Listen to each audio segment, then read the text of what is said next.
Buonasera amici di Rugby House, buon 2016 a tutti. Beh, io vorrei sapere chi fa le statistiche e gli studi e dice che Rovigo è la città più noiosa d'Italia. Forse da queste statistiche esclude il lato rugby, perché abbiamo vissuto delle vacanze natalizie veramente incredibili. Polemiche, chi è pro, chi è contro. Ne siamo oggi qui per parlarne. Ovviamente abbiamo scelto un allenatore, un DS e un giornalista sui generis, tanto per capirci un po' di più su quello che è accaduto e accadrà nei prossimi mesi all'interno della FMCZ Rugby Rovigo Delta. Umberto Casellato, benvenuto. Buonasera a tutti. Stefano Bettarello. Buonasera. E Umberto Naglio. Buonasera a voi. Allora, Stefano, partiamo subito da te. Insomma, un attimo a fare il punto della situazione, questo cambiamento, non c'è più Filippo Frati, c'è Joe McDonnell, un po' più in breve questa scelta, il perché, l'hai già spiegato abbondantemente, però giusto per, aprire questa trasmissione. Allora, mi limito a dire che c'è stato un cambiamento che è stato ponderato e come tutte le cose che partono, presentano soprattutto agli occhi di chi magari non era proprio totalmente dentro le cose, moltissimi punti interrogativi e cercheremo di dare le risposte giuste, non dimenticando mai che abbiamo un onere da una parte e anche l'onore di preservare il patrimonio rugbistico che appartiene al Rugby Rovigo, per cui l'obiettivo sarà quello di non scordare mai che abbiamo nei nostri cuori e nelle nostre teste l'idea di mantenere il rugby quale primo sport della città, come è sempre stato e come mi auguro sempre sarà. Umberto Naglio, si è parlato molto, il tuo punto di vista era abbastanza chiaro. No, sui generis. No, tu sei sui generis a prescindere. Le cose non andavano bene, questo penso sia un dato di fatto incontestabile. Il gioco non c'era, basta guardare le ultime 3 prestazioni della squadra, Coppa con i portoghesi, Fiamme Oro e Timisoara, quindi qualcosa andava fatto, forse, anzi senza forse, va bene, l'ho anche scritto, non era il momento opportuno per poter fare un cambio di questo tipo. Si spera solo che la squadra in questo momento faccia veramente quadrato attorno all'allenatore e alla società, lasci da parte i fatti personali e porti a termine questo campionato nel migliore dei modi. Sicuramente c'è da dimenticare quello che è successo a Calvisano anche come partita, va bene, e dare veramente un cambio. Adesso qui è interessante, Umberto, a livello proprio di professionale, quanto incide un allenatore sulla performance di una squadra? Beh, innanzitutto la rosa a disposizione penso che per un allenatore sia molto importante, creare la giusta competitività tra i giocatori, per cui non avere un 15 ideale, ma avere più giocatori che spingono per quel ruolo e quello innalza il livello di tutti quanti. Sicuramente un allenatore può influire, però il rugby è abbastanza semplice, sì, ci possono essere degli adattamenti tecnico-tattici, alla fine penso che la cosa più importante sia che l'allenatore abbia veramente un feeling con lo spogliatoio e con i ragazzi e nei momenti di difficoltà ti devono dare loro qualcosa in più. Quindi è più umano che tecnico, insomma. Sì, a mio avviso in alcuni casi sì. Stefano, è anche per questo motivo che si è voluto un po' cambiare linea o solo un aspetto proprio così di impostazione? Cioè si è voluto cambiare, è logico che se vogliamo entrare un po' nel merito, Filippo è stato qui 2 anni e mezzo nei quali ha avuto la possibilità di fare quello che ha fatto e nessuno lo nega, e i cicli poi magari si discute se era meglio finirli fra 5 mesi o 4 mesi fa, perché alla fine la polemica al di là di tutto nasce principalmente su questo, però insomma ritengo che se si cambia l'obiettivo è sempre quello di cambiare per il meglio, poi ci si confronta con la realtà, ci si mette in gioco e come sempre la storia di oggi verrà fatta fra 1 anno, fra 3 anni, certo, fra 10, chi lo sa. Sì, questa è stata una scelta proprio societaria, nel senso è stata una scelta condivisa. Umberto, c'è da dire una cosa, che allo stato attuale il campionato d'eccellenza non offre grossi spunti per le prime 4 posizioni. Se vogliamo togliere un po' Mogliano, Viadana, Lazio, le prime tre che sono là, ovvero Rovigo, Petrarca e Calvisano, godono di un ampio margine rispetto alle altre, per cui sperimentare o provare era lecito o possibile. Sì, sperimentare ti riferisci al tecnico? Sì, no, certo, un cambiamento lo si poteva fare perché comunque c'era una disponibilità di punti necessaria che non ti metteva sotto pressione. Sì, non corri, a meno di cose trascendentali, va bene, di disastri, non corri il rischio di star fuori dai playoff.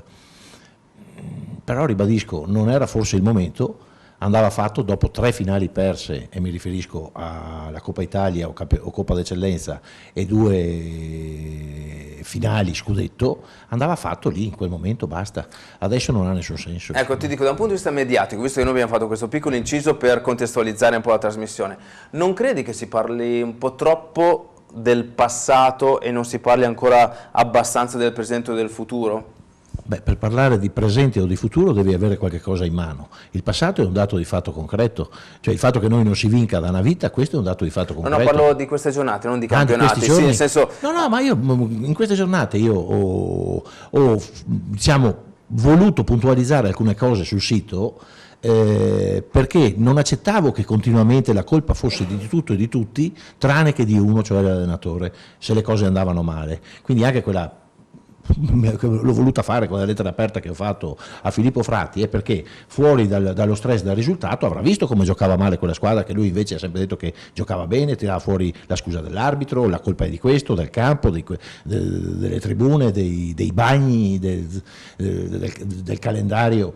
Cioè, finiamola qui, d'accordo, finiamola qui e speriamo solo, come ho già detto, che la squadra faccia quadrato attorno ai tecnici e alla società, e che porti avanti, visto che questa società nel bene e nel male li ha sempre trattati da signori.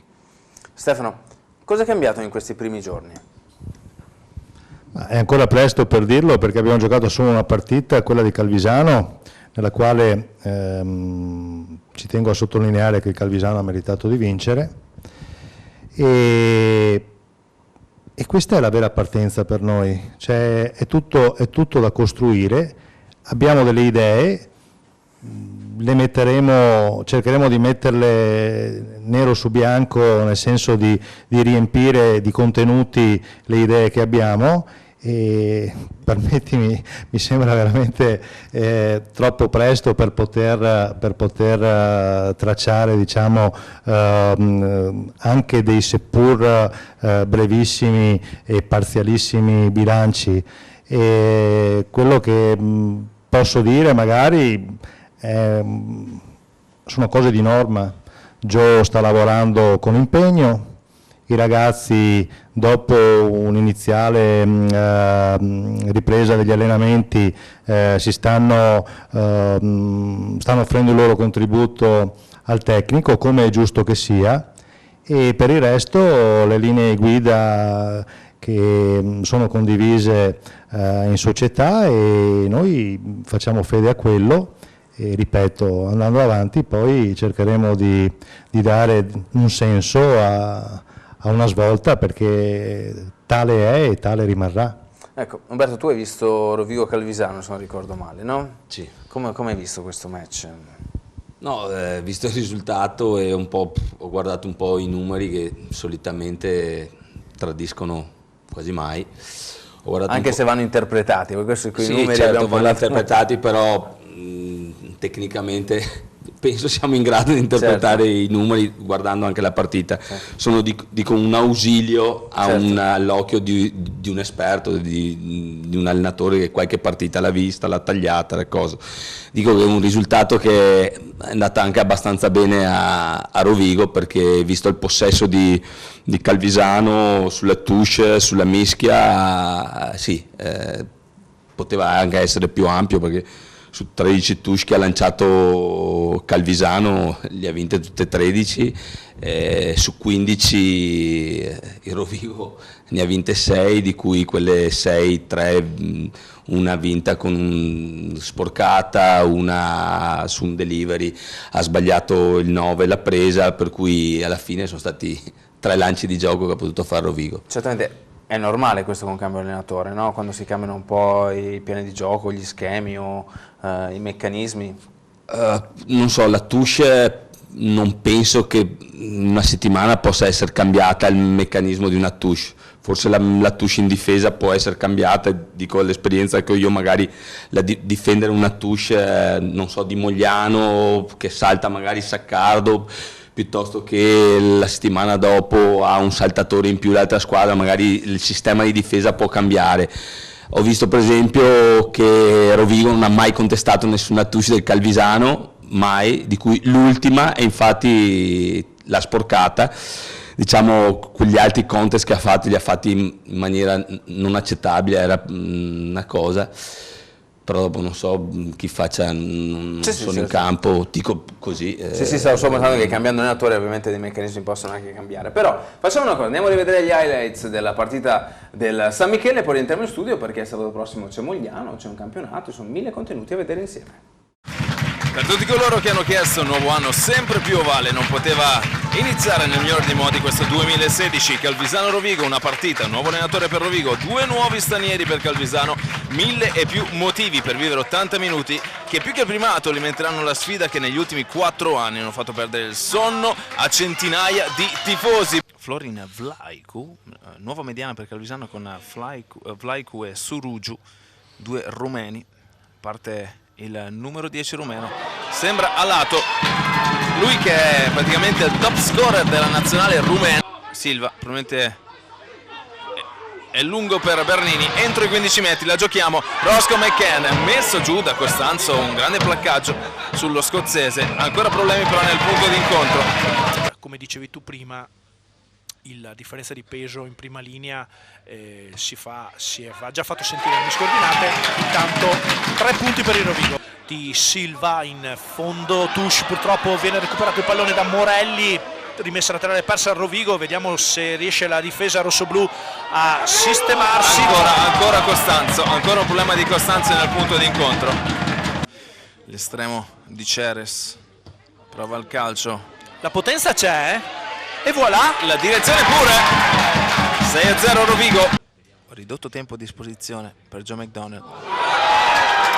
E non è un grande inizio per Vlaicu. Attenzione ora perché questa rimessa laterale sui 5 metri del Rovigo potrebbe essere veramente una ghiotta opportunità per i bresciani di andare in meta. Conquista avvenuta, spinta del pacchetto, attenzione perché siamo proprio quasi a ridosso della linea di meta. Avanza Calvisano, avanza in maniera importante Calvisano, organizzatissimo il pack. Ecco lì la meta. No. Meta tecnica Calvisano. Ai. Avanti, portano la prima meta. Cavalieri va giù subito, però c'è l'impostazione dei propri avanti che cercano di trovare. Questa sarà una meta del Calvisano, sì. Andrea, questa è meta del Calvisano. Sì, meta Calvisano. Sì, perché sono 2 mete prese concesse con troppa facilità. Tanto parte Vlaicu, l'apertura rumena. Beh, sicuramente ha un buon piede, Stefan Basson fa guardia. Vediamo Stefi cosa decide di correre lui.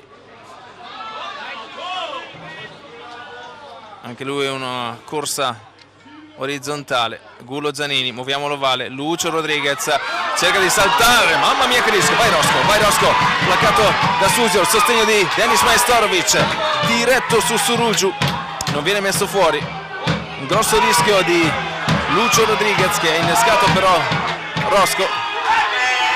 Calvisano sicuramente indisciplinato a questo punto d'incontro. Vediamo qui con Perry John Parker. Ottima quinta fase del Rovigo adesso su questo setup centrale. Dai Rovigo che abbiamo la superiorità numerica. Era buono. Peccato. La concentrazione di Stefi. Parte lui in mezzo ai pali. 12-9. Il signore con la maglia numero 20. Non si tira mai indietro. E stavolta Vlaicu la meta. Anche lui per praterie. Altro setup centrale per il rossoblu, cambia tutto Frati sull'altro lato, Rodriguez a esplorare, lato chiuso, Majstorovic, però il pallone è recuperato ora da De Jager al piede, scaraventa nella metà campo del Rovigo, pericolo scampato per Calvisano. Sempre stessa Lucio Rodriguez. 10 secondi alla fine del tempo regolamentare, nell'area dei 22.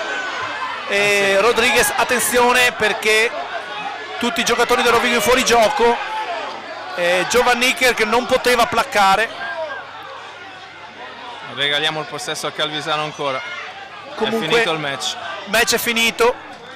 Vediamo se Rovigo riesce a rubare il pallone e a inventare, ma Surugiu scaraventa la palla fuori. A te Andrea. Finisce la partita qui al San Michele. Ci lasciamo alle spalle questa sfida del Peroni Stadium. Stefano, sabato Mogliano, Coppa Europa, una coppa che è sempre abbastanza bistrattata. In realtà a Rovigo con 2 vittorie avrebbe la possibilità di giocarsi uno spareggio e il rientro dentro la Challenge Cup. Per cui quello è un obiettivo della società? Ritengo che un obiettivo deve essere quello di onorare sempre le prestazioni, poi quello che succede può essere e sarà oggetto di discussione. Quello che è da rimarcare in chiave classifica è che comunque, indipendentemente da noi, dipende cosa farà l'Heidelberg contro il Timișoara che ospita i rumeni appunto in Germania, per cui non è mica detto che saranno rullati come tutti diamo per scontato quasi, per cui siamo padroni del nostro destino soltanto una volta che l'Heidelberg non farà almeno un punto di bonus contro i rumeni. E ritornando al discorso dell'approccio, l'approccio è fondamentale perché il rugby ha dei valori. E questi valori devono essere portati in alto a prescindere. La cosa che risalta in questa Coppa è stato il fatto che noi non abbiamo saputo, per certi aspetti, o voluto, sarebbe peggio, considerare che questa Coppa per noi doveva avere gli stessi standard di riferimento che hanno magari gli Harlequins o i London Irish quando vengono a giocare qui da noi, cioè magari vendiamo cara la pelle, magari troviamo anche la giornata in cui riusciamo per 40 o 50 minuti a lottare quasi ad armi pari, per poi comunque arrenderci all'evidenza di una differenza di rugby che esiste, ed è questo che non abbiamo saputo fare finora, perché contro i portoghesi, chi ha visto la partita sa benissimo che abbiamo avuto una mischia assolutamente devastante per tutta la partita, poi alla fine abbiamo avuto un punto di bonus soltanto all'ultimo minuto con una meta di Riedo, e nel frammezzo abbiamo lasciato tranquillamente giocare i portoghesi che non aspettavano altro che di far vedere che hanno se non altro entusiasmo, e abbiamo comunque preso 19 punti frutto di 3 mete. Allora è evidente che non abbiamo rispettato fino in fondo quelli che erano i dettami, diciamo, anche di una presa di coscienza di quello di essere gli alfieri un po' di questo rugby italico bistrattato, per cui se per la legge del contrappasso, se gli inglesi ci massacrano, noi avremmo dovuto fare altrettanto con chi pratica, fra virgolette, e non è detto però a conti fatti, che gioca per nazioni che non sono a livello dell'Italia o che non dovrebbero essere a livello dell'Italia. Certo che questo mette tutto in discussione. La riprova si è avuta contro i rumeni del Timișoara, dove di fronte a una squadra che è entrata comunque in campo per far vedere di essere capace di giocare un rugby propositivo e anche atletico, anche di contenuti, appunto il Timișoara, noi non abbiamo saputo far altro che andare a giocare una partita. Non vorrei essere frainteso, però insomma sicuramente con un approccio non dei migliori per un tipo di appuntamenti del genere. Umberto, ma in fin dei conti il tifoso rossoblu cosa vuole dalla squadra? Che vinca. Quindi tu non sei del partito quando sia tutto in campo è abbastanza? Ma a noi manca la vittoria. Negli anni abbiamo visto squadre che hanno lottato, squadre che hanno giocato in condizioni disperate, giocatori che hanno accettato tutti i soprusi di questo mondo, non dimentichiamolo, e hanno dato il cuore, eccetera. Forse il tifoso ha voglia di vittoria, quello che manca da, cosa sono, 27 anni ormai? Più o meno. Quindi... Umberto, tu che hai allenato questi colori, sei d'accordo con Umberto?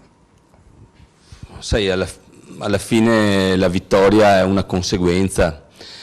Penso che prima di tutto, a mio avviso, l'ho vissuto in prima persona, ci deve essere un progetto sportivo, ci deve essere le idee chiare su cosa vogliamo fare all'inizio, dove siamo, fare un briefing, avere una società che ti sta dietro, che ti supporta nei momenti di difficoltà, non nella vittoria.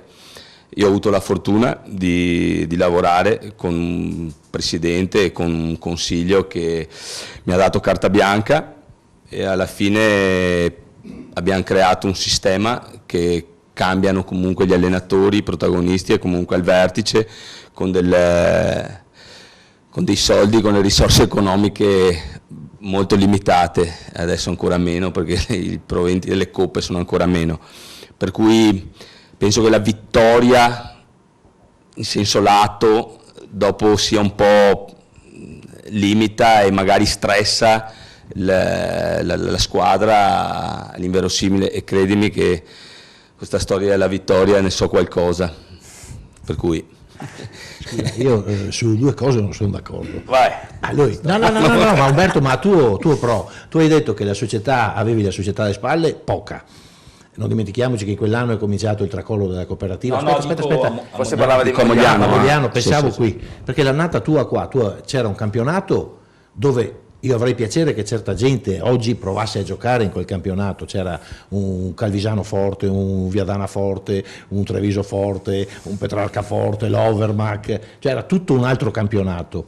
E hai portato la squadra in semifinale con partita tra virgolette viziata da scelte arbitrali. Rischiando di andare viziata da scelte arbitrali, perché ne parlavo anche qualche giorno fa con Franco Tonni, a Viadana se la ricordano ancora molto bene, e ce la ricordiamo anche noi. Cioè adesso è una cosa totalmente diversa, non hanno neanche idea di quello che vuol dire quel rugby. Però... E non avevi tanta società alle spalle, perché erano già cominciati i problemi, se ti ricordi, appartamenti senza luce, dai. No, io parlavo dell'esperienza che ho fatto l'esperienza a Mogliano. Avete fatto un campionato con 400.000 euro di budget, che mi sono rischiato a scrivere 5.000, e il tuo vicepresidente di allora mi ha telefonato il giorno dopo.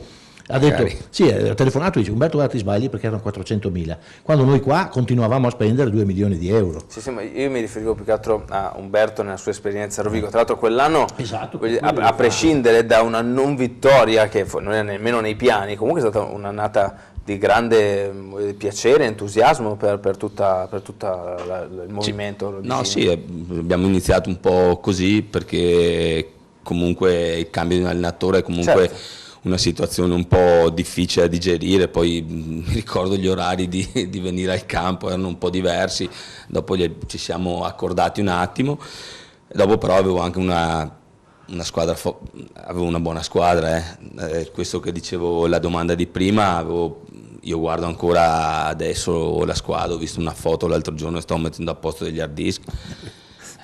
Una bella squadra, no, una bella squadra, era una gran squadra. Ecco, una cosa importante, quella squadra aveva sicuramente dei giocatori di una certa esperienza. Forse qualche puntata fa, o forse nemmeno in puntata, parlando, ho detto che in questo momento nel nostro team non c'è un padre di famiglia. Questo è un dato. In quella squadra c'erano più padri di famiglia.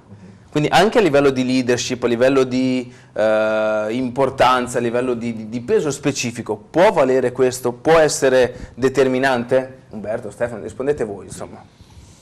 Te lo presto, Questo è un dominio nel quale io non voglio avventurarmi. Certo, no, una domanda perché, così. No, ci può stare, per carità, la questione. Non mi appassiona, però voglio dire, io in questo parlo da ex giocatore, non ho mai giocato diversamente quando ero papà rispetto a quando ero celibe.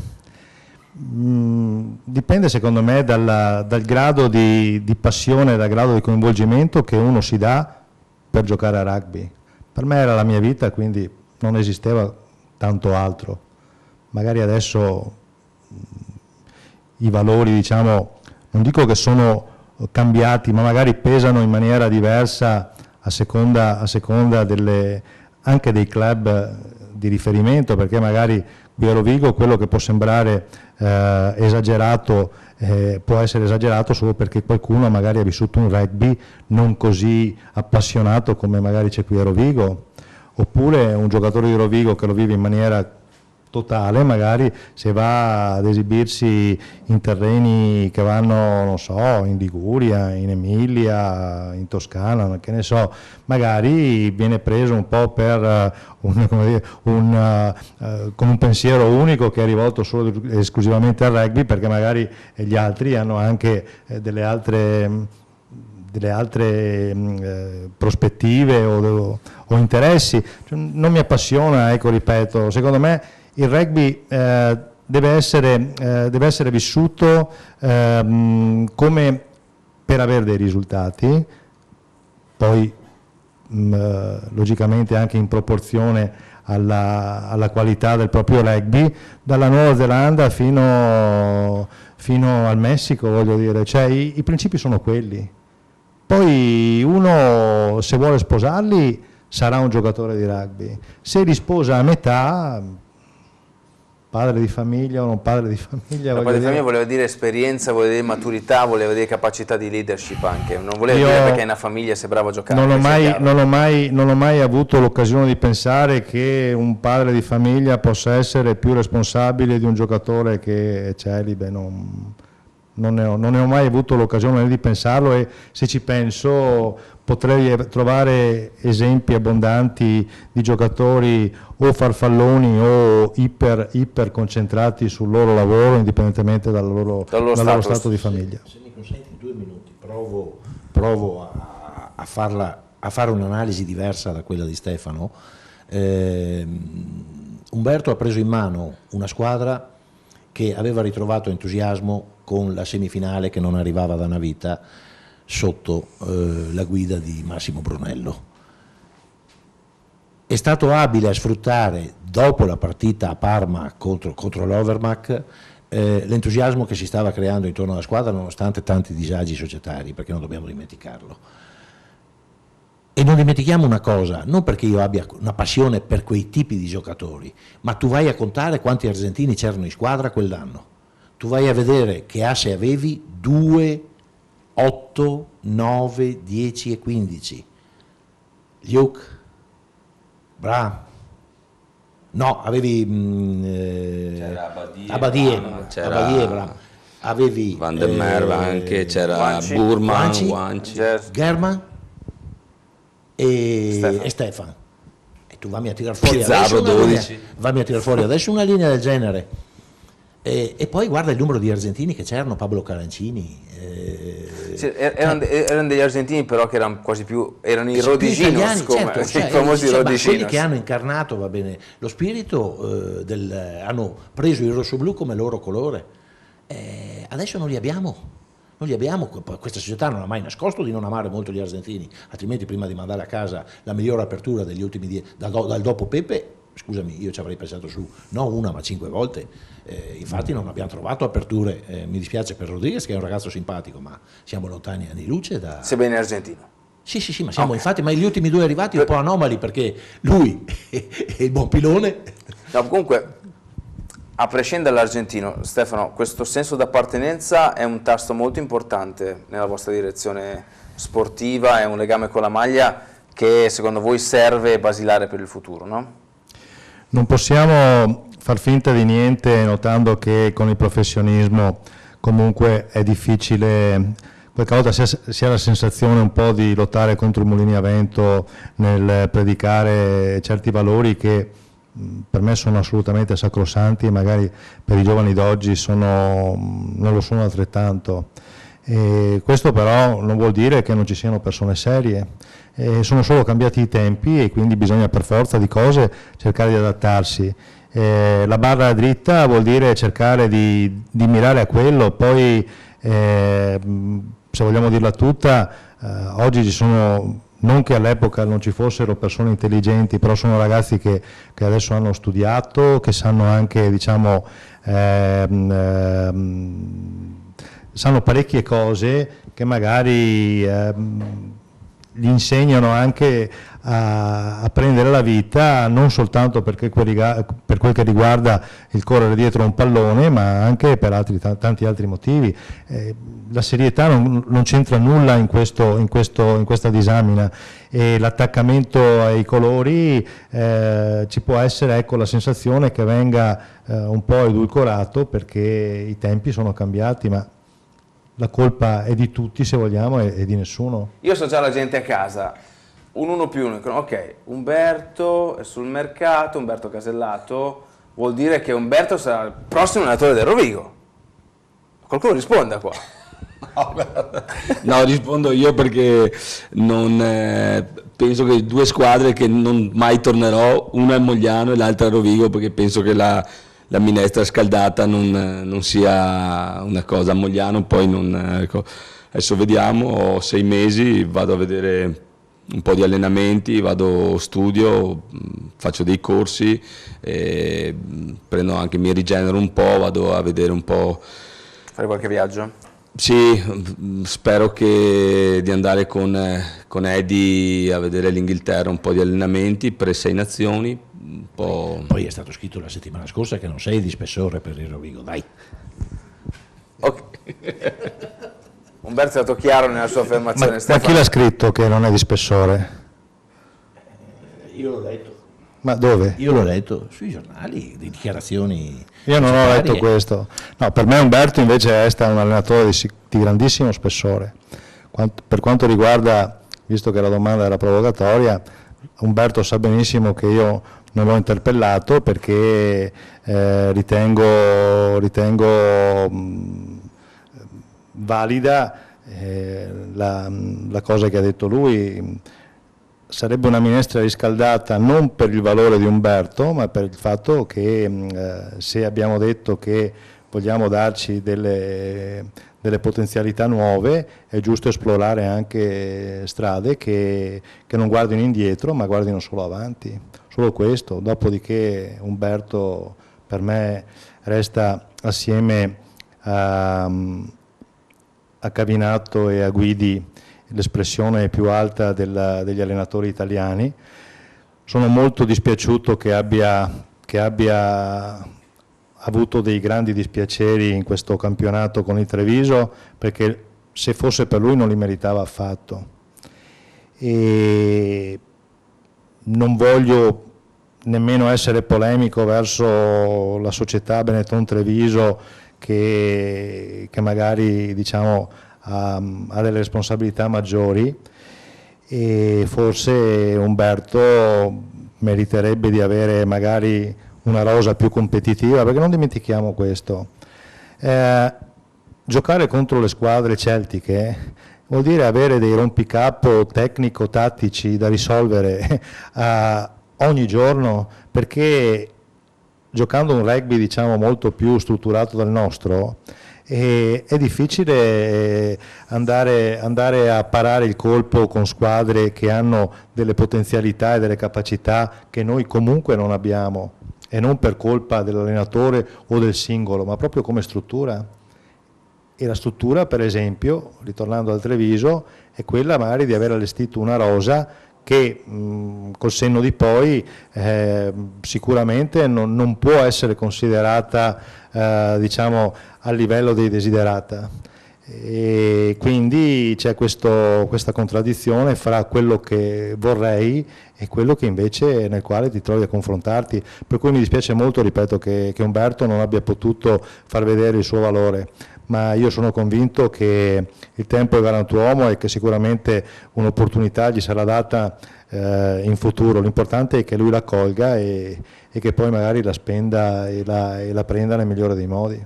Ecco, belle parole nei tuoi confronti, no Umberto? Sì, beh, io non...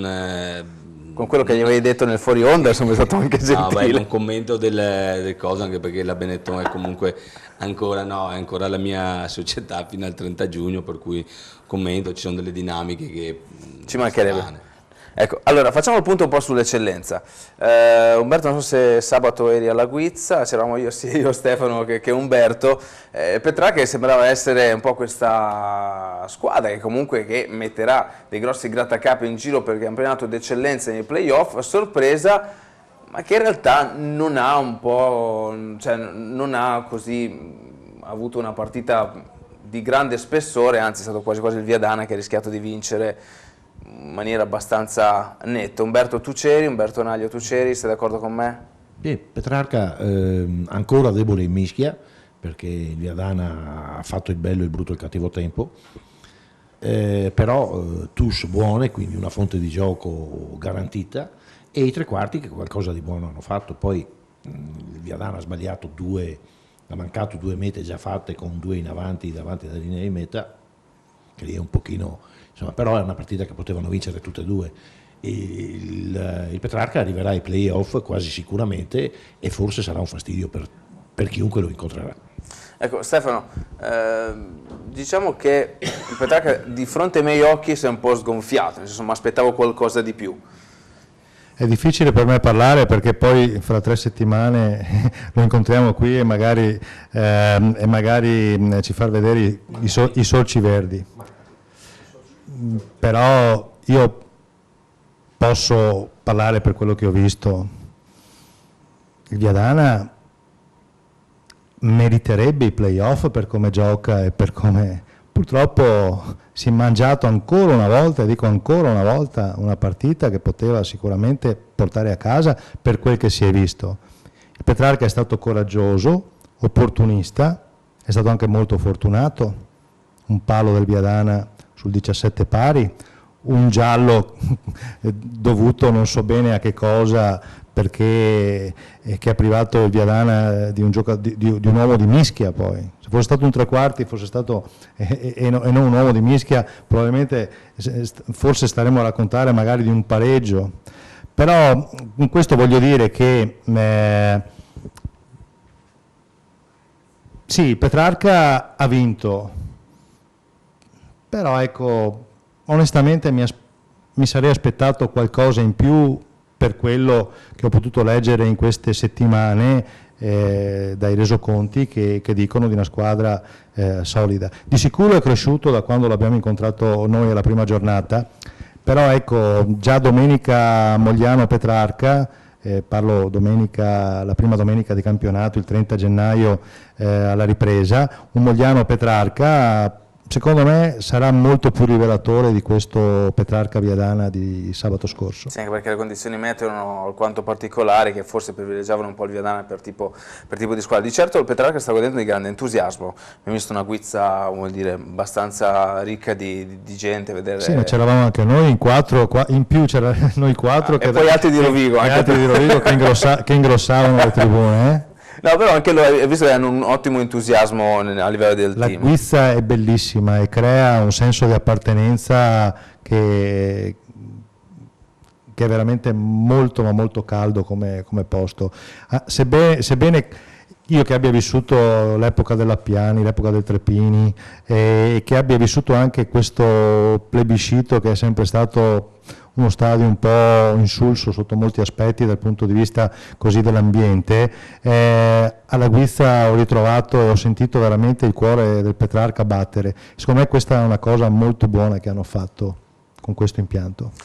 Umberto, facendo una fotografia di questo campionato di eccellenza, dicevamo a livello playoff c'è un posto disponibile in questo momento, solo perché probabilmente Mogliano ha avuto quel problema nella prima giornata, altrimenti i 4 posti sarebbero il 90% già assegnati.